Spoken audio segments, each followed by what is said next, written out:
Today is April 6th, 2023. It's Holy Thursday, and this is William Michael of the Classical Liberal Arts Academy.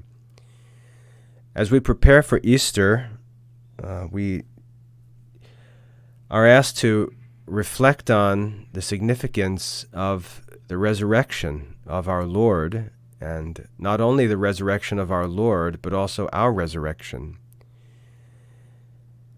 And as Christians living 2,000 years into the Christian era, where this doctrine of resurrection has become a common idea that we talk about casually, it's hard for us to appreciate this doctrine as men would have appreciated it in the first century, when Christ was in fact raised from the dead.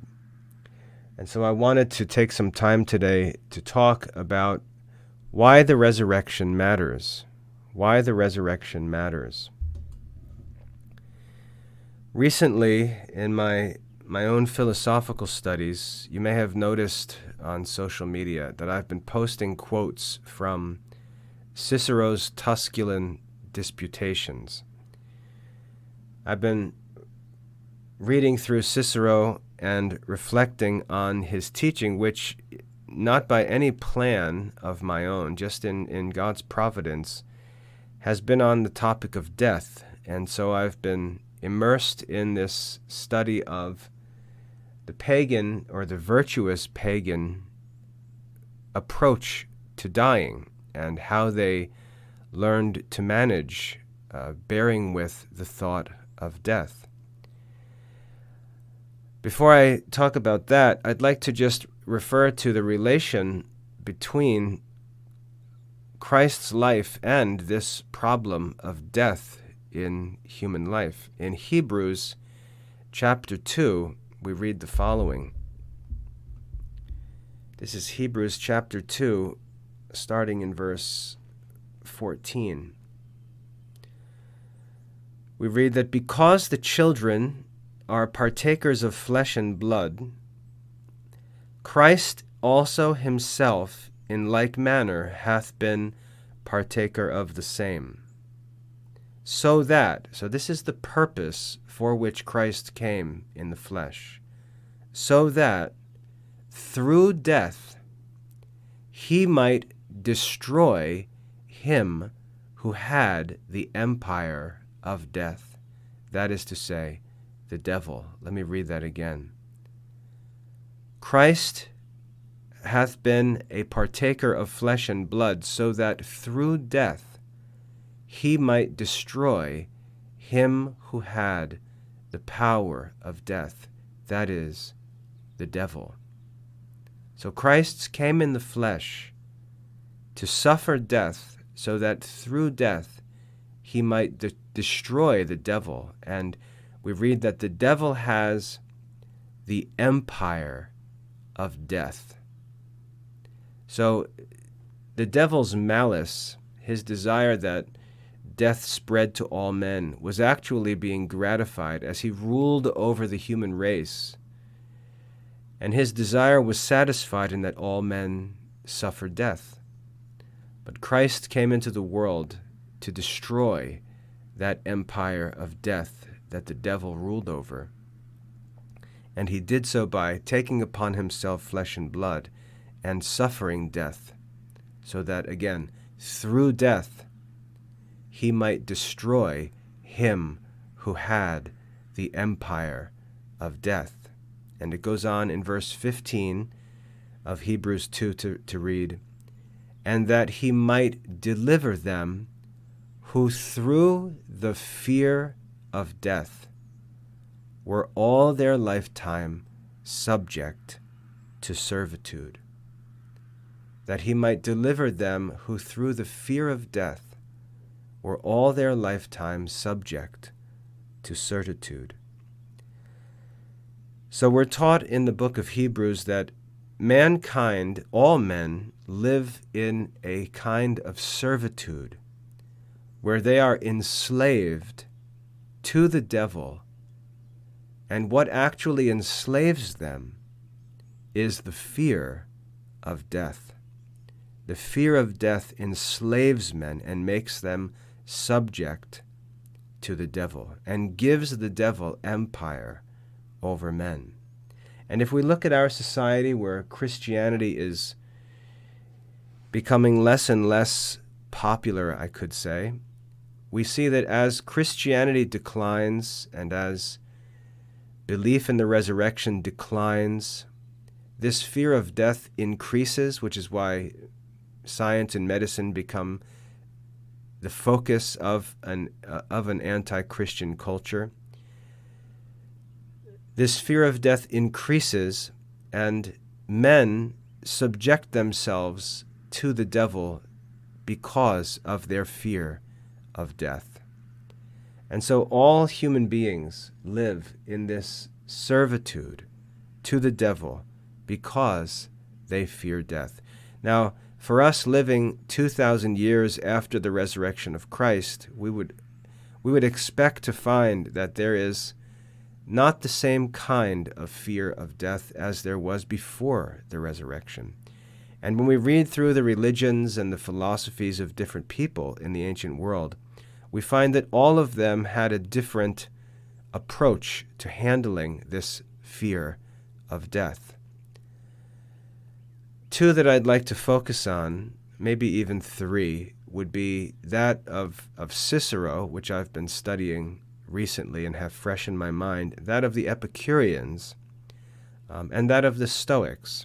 I'd like to explain what ancient Greeks and Romans thought about death and how they approached it philosophically, and then consider how the resurrection of Christ relates to these philosophies and how the resurrection would have been received and thought of by men and women living in the ancient world. Now, when we look back in history, we can see that people were able to overcome this fear of death, or appear to overcome this fear of death. We see this in the lives of courageous men and women who are willing to sacrifice their lives for what they perceive to be noble causes. We see famous ancient warriors who are unafraid to enter into battle where death was almost certain.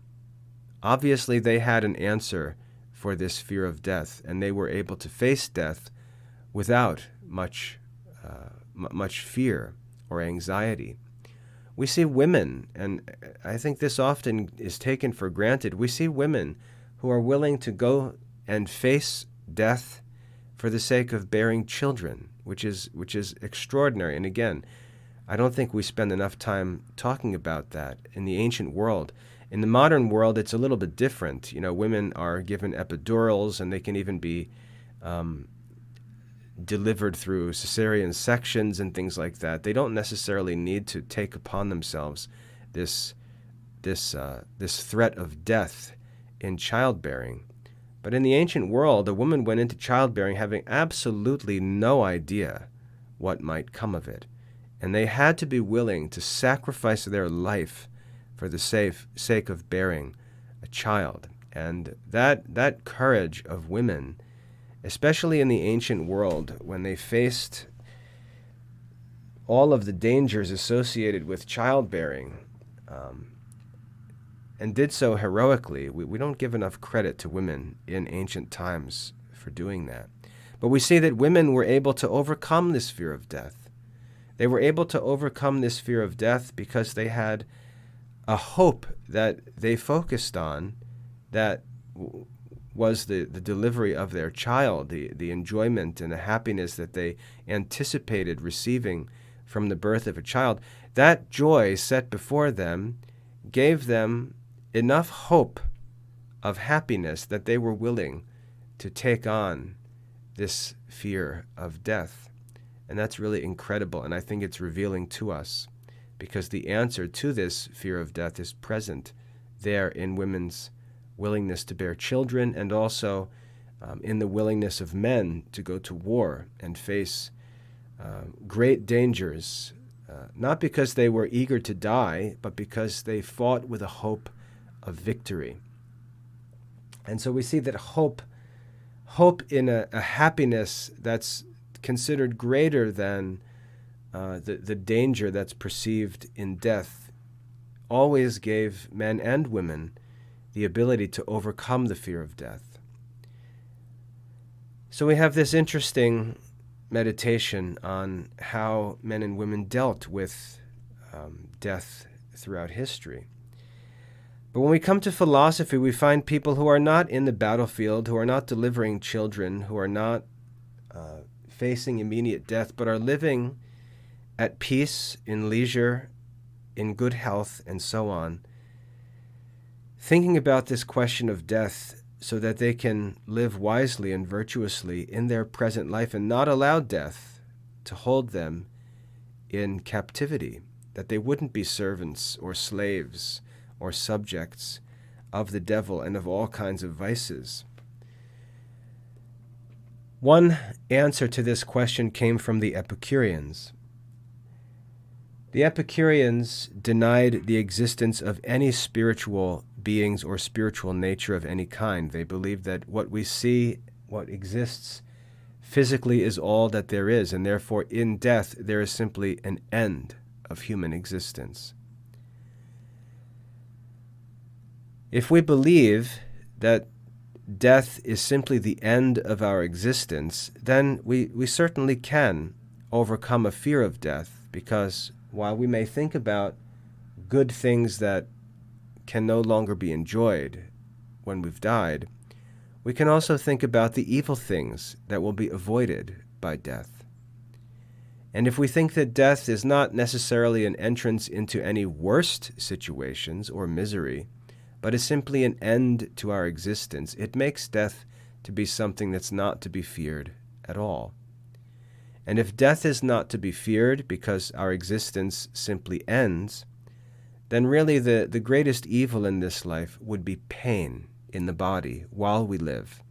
And this was, according to the Epicureans, the greatest evil which was to be avoided. It was to be avoided because the only evils are those, they believed, the only evils are those which are experienced in this life, and that no evils await us after death.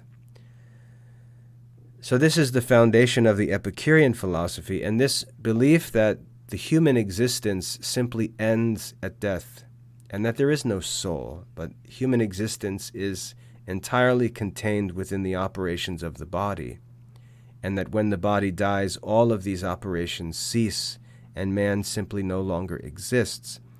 That does offer some comfort as we consider death awaiting us.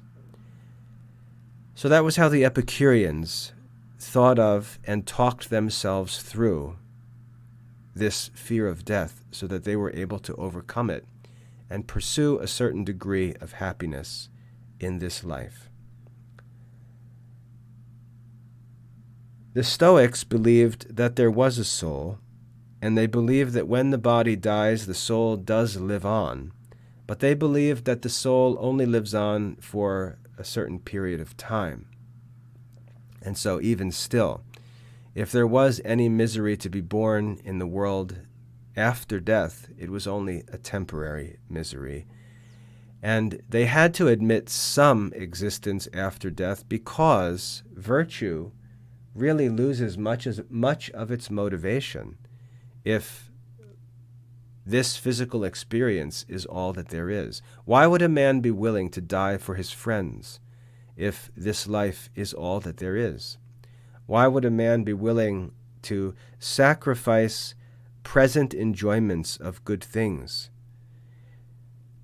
if the enjoyment of those things was all that there is to be enjoyed in human life? So in order to justify heroic actions, in order to justify virtuous actions, the Stoics had to acknowledge that there must be some sort of life, some sort of experience after death where injustices are made up for, where just men who sacrifice the good things of this life might be rewarded, and where the evil who die without having paid for their evil deeds are punished. So the Stoics had to acknowledge some sort of life after death, but they weren't willing to grant that the human soul lives forever. They believe the soul lives temporarily after death. Cicero argued that this was an unreasonable position because if we're willing to grant that there is a soul at all, and Cicero explains the arguments for believing that there is in fact a soul, and the arguments are explained in his Tusculan Disputations. He argues that the reason why the reason why there must be a soul, and by soul he simply means some aspect of our nature that is beyond what's physical, is because we do things that can't be explained physically. Like how can memory be explained physically? How can reasoning and understanding, how can our ability to think ahead and predict future events, how can those things be explained? Those operations of human nature, how can they be explained by physical elements alone? There's no explanation for them. So Cicero argued that there was something of the divine nature present in man, and that this divine nature that dwelt in man dwelt in him beyond the limitations of his physical body, and therefore when man died, while his physical body no longer lived and returned to the earth if buried, or was simply consumed by fire if he was burned after death, that divine nature would need to live on. And if that nature which was present in man was in fact of a divine nature, there's no reason to deny that it could live forever. And so Cicero was willing to grant that the soul of man had something of a divine substance in it, which enabled it to do divine things, and that this divine nature present in man would live forever. And this was Cicero's view. So Cicero, if we wanted to order these views, we would have the Epicureans, who were atheists and materialists, on one end. We'd have Stoics coming in between Epicureans and Christians, in that Stoics acknowledged life after death, the life of the soul after death, but that it was temporary. Cicero would be one step beyond the Stoics, closer to Christianity, acknowledging that the soul of man has a divine aspect and can therefore live forever. And then, of course, we come to Christianity. Now, the reason why Cicero was able to comfort himself in the face of death, and we find men like Socrates as models in the ancient world of men who were able to approach death with reason, without fear. We have to look at the arguments they made that allowed them to approach death without fear, and we find that there's a problem with these arguments. Cicero, for example, argued that once the body dies, the soul is separated from the body and therefore is separated from all sensation. So Cicero argued that the soul, separated from the body through death, is separated from all sensation, and therefore, being separated from sensation, has no ability to experience pain. And therefore, for philosophers and those who followed the teaching of Cicero, they believed that death was a good thing, that death was a freedom from the trials and sufferings of this life. Death was a time when the soul of man was freed from the pains of this life. And while we could argue that the soul was freed also from the pleasures of this life, Cicero argues that the pleasures of this life are not so great as to be greater than the pains of this life. And if a man had a choice to enjoy the pleasures of this life with the pains of this life, or to sacrifice the pleasures of this life to be free from the pains of this life, he would choose the latter. He would choose to give up the pleasures of this life in order to escape the pains of this life, which are greater. And so for Cicero and those who followed his way of thinking, death was a freedom from the pains of the body, and therefore it was a life of everlasting peace and freedom from suffering. And therefore we could say of a dead person, may he rest in peace. That was the idea. Free from the pains and trials of this life and of this body that we live in, free to enjoy undisturbed happiness forever. That's how the virtuous pagans viewed death from a philosophical perspective. They comforted themselves by the thought of the soul being freed from the body forever. That was a source of comfort to the pagans. Now, the reason why the resurrection of the dead is so significant is because it blows up Cicero's view of life after death. The resurrection tells us, in one way it agrees with the Stoic philosophy that spiritual condition in which we live after death is temporary. That's true. And so we could say that the Stoics were in fact right about that, and they were reasonable in that. They concluded that it was not reasonable that the soul of man would live on forever, but that it would live for a time, it would experience some pleasure or pain, and then it would cease to exist. We find that in light of Christian teaching, the Stoics were actually right, for this is what Christianity teaches. It teaches that we exist for a time in an intermediate state where the soul is in fact freed from the body and is given over to either reward or punishment. This is the teaching of the Christian faith. This is the entire teaching of Dante's Divine Comedy, because in Dante's Divine Comedy, he deals with the soul in between the time of death and the resurrection. So Dante's Divine Comedy should not be understood to be the permanent state of men and women, but is a temporary state after death, between the time of death and the resurrection. Sorry, that's a notification from my wife who's sending me pictures of puppies. So we have here in the Stoic philosophy something that appears initially to be false, but is in fact true. Cicero's position we find to be less true than the Stoic position. But we can understand Cicero's position because of his belief that the soul is freed from the pains of the body. So Cicero's position is reasonable, but in the end less true than that of the Stoics.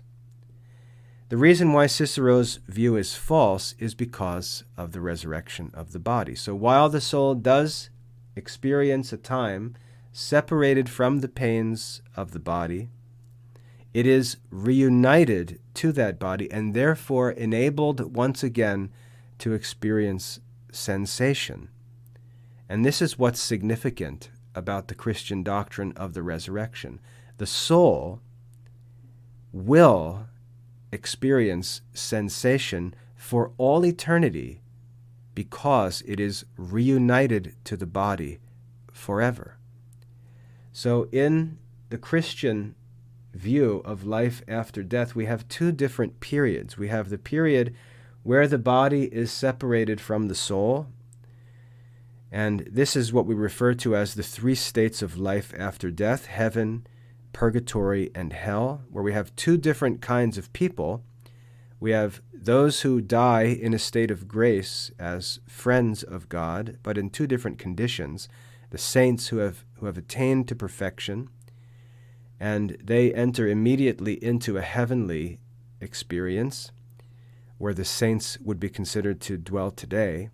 And remember, when we say where the saints dwell, we're speaking of souls. We're not speaking of bodies. So these are not physical discussions, but spiritual discussions. And then those faithfully departed who are not yet perfect and who must go through a time of purification or purgation in purgatory, which is temporary, which is why we pray for the souls of the faithful departed. We pray for them that their temporary time of purgation may come to an end by offering prayers and sacrifices for them while we yet live, which is an act of mercy. And then the other class of people, which is the damned, who die outside of the grace of God and who immediately go into hell, though it be a temporary phase of their experience in hell, because it's not yet physically sensible. They have no physical sensation.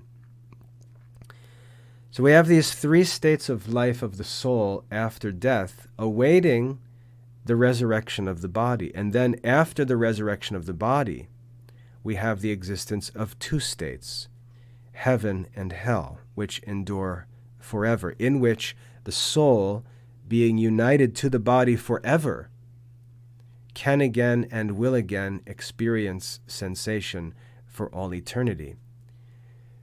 The blessed, or the righteous, will in their bodies go on to experience eternal blessedness in heaven in the presence of God, whereas the damned, being reunited to their body, will go on to experience eternal suffering in hell. That's Catholic teaching. So, when we ask, what is the significance of the resurrection? For Stoics, the significance of the resurrection is that their belief about the temporary existence of the soul after death makes perfect sense, and the objections that they raised to an eternal existence of the soul are actually supported. And yet this doctrine of the resurrection explains the potential eternal existence of man and how the soul could in fact exist for all eternity and in what state it would exist. For the Epicurean, Christianity is just foolishness, because the Epicurean can understand nothing but the flesh and simply denies the existence of any soul or spiritual existence at all. And Epicureanism was always rejected by the wisest and best men in history until it was revived in the time of the Renaissance in the 1500s and dominates modern thinking. Modern thinking, all modern scientific thinking and so on, is simply a revival of Epicurean philosophy. Cicero's happy view, his sort of unrealistically optimistic view of life after death, was destroyed by Christianity because the resurrection of the body denies this eternal happiness of the soul and says that no, there's no reason why bad people would be able to look forward to a happy life after death. They should expect to receive justice after this life, and they will, in fact, be reunited to the body and enabled again to experience sensation and therefore dwell in pain for eternity. And so this optimistic view of death is not possible in light of the resurrection of the body. So the resurrection of the body challenges us to once again fear death, but only if we choose to be evil. If we choose to be evil, then we should fear death, because justice is going to be served, and we all know that justice is not served in this life. We all know that we commit sins in this life that go unnoticed and unpunished by men, and these must be punished. So either we can cheat justice in this life, or justice is served in the life to come. And evil people should certainly fear death, because they have an expectation of evil awaiting them. And this is the cause of their fear of death. The reason why we fear death is because we fear pain or suffering that may come to us after death. The good, however, those who, as far as they are able, seek to know the truth and live according to it, they should look forward to death with happiness, with hope, as a time where their good deeds, many of which are done in secret, will be justly rewarded. And they should expect no evil thing, for the good should always expect good things from God. And so, should we fear death in light of the resurrection of the dead? Yes, if we're evil.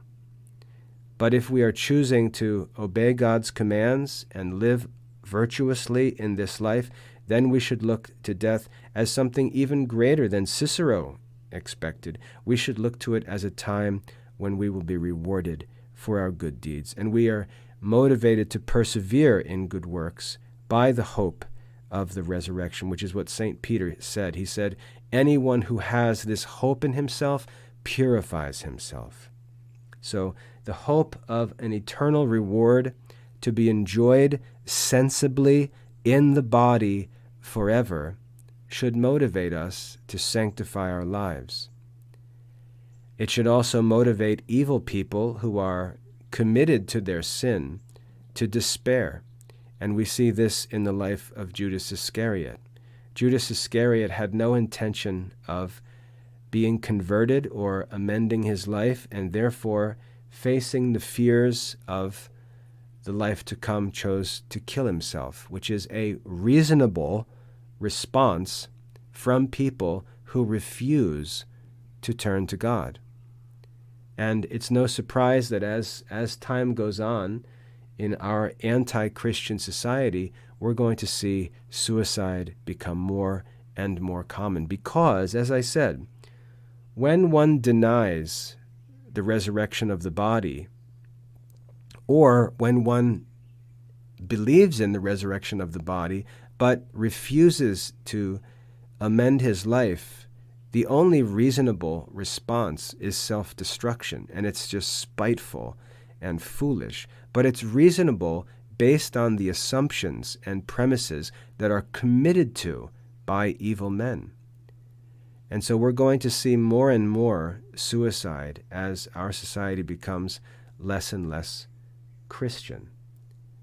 But the significance of the resurrection is that it gives us comfort if we're good, and it threatens us with horrors if we choose to be evil. It should motivate us to avoid all sin and be willing to resist every temptation. And it promotes sanctity among us because it not only assures us that we won't be punished in some way after death, but that we can and will enjoy the blessings of happiness in the flesh, sensibly, forever in heaven. So this is why the resurrection of the body is so significant.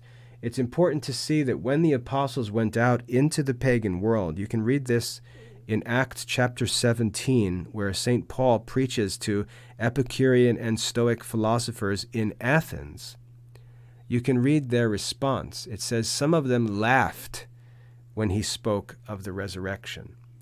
Others of them believed, because to them the resurrection made perfect sense. A Stoic could not deny the reasonableness of the resurrection of the body, but could struggle with understanding how this could be, just as the Virgin Mary struggled to understand how she could bear a child when she knew no man. She believed and understood the reasonableness of the angel's message, but struggled to understand the mechanics of how it would come to pass. We could see Stoics responding to the gospel in the same way. For Epicureans, it was pure foolishness, and this is what we see today among the so-called scientific society. But they're not scientific at all. When put to the test, it's easy to prove they're not scientific at all. But this is the value of the resurrection, and as we look forward to Easter Sunday, we can see that it challenges us. It challenges us to make a choice. We're offered eternal happiness, eternal pleasure in the flesh, in the presence of God, to be experienced sensibly, not just spiritually, but sensibly, because our bodies will be present in heaven forever. And the resurrection offers this hope to us. So we're challenged to choose to follow Christ, to take up our cross with this hope of eternal happiness offered to us in the flesh, in eternity. And we're also warned of the danger of choosing to disobey God's commands in this life for temporary pleasures of the flesh which end in death after a short time, and to be willing to trade these temporary pleasures for eternal pleasure in the flesh in heaven. And if we make this foolish choice to refuse the hope of eternal happiness for the sake of some short-termed and deceitful pleasure, we're given the punishment that we deserve for living not only contrary to God's commandments, but contrary to reason. For we practice this trade-off in a million different ways all throughout our lives. And yet when it comes to religion, we're unwilling to make it, which is unreasonable and self-contradicting. So this is what's significant about the resurrection of the body, how it would have affected people when it was first preached in the ancient world, and what it teaches us today, and what we should think about today as we approach Easter Sunday and really think practically and personally about the significance of our bodies rising from the dead. I hope that's helpful. God bless.